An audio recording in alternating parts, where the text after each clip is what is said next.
Welcome back once again to Root Access and Ryan Ritchey, Jamie DeGrazio.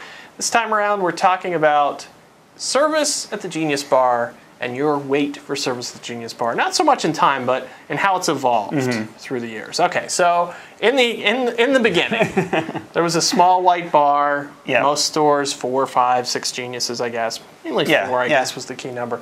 You would have a problem. You would come in. You would go to the bar, sit down, belly up to the bar, get your question answered. Yep. If more people came in with questions, they would wait. They would wait, or you could sometimes grab another Genius from the back. But store volume was such that you didn't really have to wait. Slower paced store. Fast forward a couple of years, iPod explodes, and people are coming in with iPods left and right. And then Apple went to the plasma displays. Yep, to the queue. So how did that work initially? How did names get into the queue and all that? Because I know it was up for a while before the current online system was in place. Yeah, I'm trying to think now. I think originally when you came in, you had a. I don't think you could sign up from home originally. No, not so originally. you would come in and you would. There was one computer in the store, I remember, in front of the Genius Bar where you could sign up. Like, you couldn't sign up from every computer.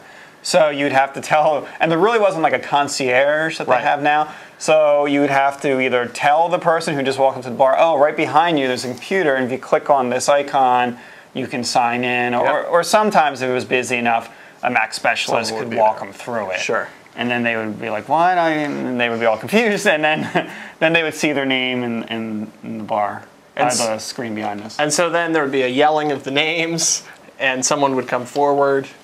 For service. Okay. And then there was this whole at-home reservation system, which is how it still works today as far as the user is concerned. Yeah. You can log in at home, and highly preferable, you'd say, to... Oh, definitely. Well, now, I mean, for a while it was you could make an appointment 7 days out in advance, and they might have extended that to the 14 or 10 now. Not sure. Might be a ProCare feature. But yeah, and then for a while, if you had ProCare, which they've sort of evolved over time. If you had ProCare, you can make an appointment up to like 2 weeks in advance. But I would definitely recommend it because, I mean, if anyone has been to a retail store now, I mean, 90% of them are swamped, and particularly on the weekends, and the bars are always busy with iPods and now the iPhone. And I know for a while, my old store, we would do like standbys. Sometimes we would have like just sort of a makeshift system of taking people who didn't have an appointment, because the appointments would fill up. That would be the problem on the weekend, and there's no appointments, and they'd come to the store. So typically, for a while, we would try to take those people anyhow. I think now, I mean, last time I was in a retail store, they sort of pushed those people away. Well, they try, I mean, I've been in when those people have still been seen. I think it's almost a case-by-case and volume of the store at that moment kind of thing. And I think it may also depend a little bit on whether it's a return or not. I don't think they're going to push you away to sign up to do a return. As we've previously mentioned, in the return process, you do usually end up stopping by the Genius Bar. If the box is open at all, that's probably where you're going to end up.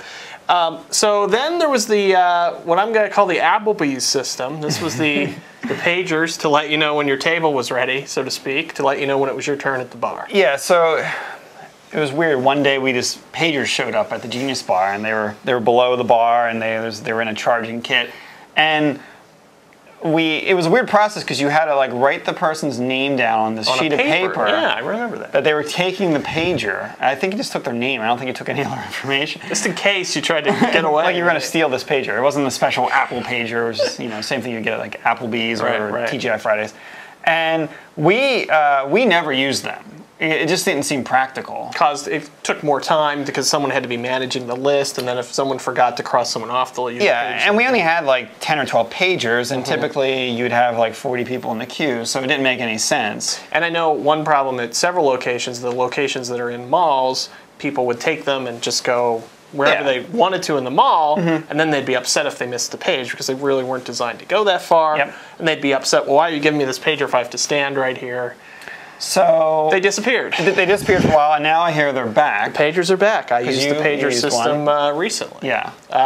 No problems. It was a very brief Did you have to sign your name on anything? Well, but I had done the sign-in from home.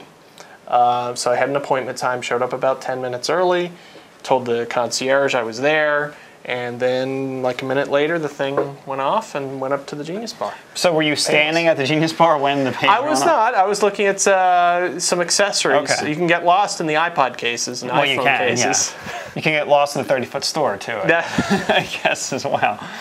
Well, the thing that's really odd is, since the concierge has been around, they've given you the option of entering like a cell phone number or just a phone number.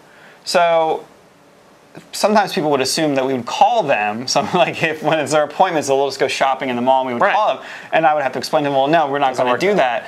You should be back here 10 minutes before your appointment time. So it would really be cool if somewhere along the line Apple could incorporate some sort of like SMS. Well, let's see an iPhone app. How about an app? Yeah, well, you could simply build it into the browser interface that the geniuses look at, where they could just click a button and it sends you an SMS. And when the person would sign up for the concierge, they would have to agree to, have an SMS sent to them. But I think most people would. But we'll see. I mean, that hasn't happened yet. But I'm sure they're making improvements to the concierge. Of course, you couldn't send an MMS because you can't do that. You can't do it on the iPhone. Just in case anyone forgot out there. Just wanted to remind them. But I'd say the Genius Bar is an ever-evolving sort of... it's a work in progress. It's changed a lot since the days of John Lennon behind the bar. no more John Lennon. 4 pictures. Replaced by plasma screens. That's progress, friends. Until next week, let it be.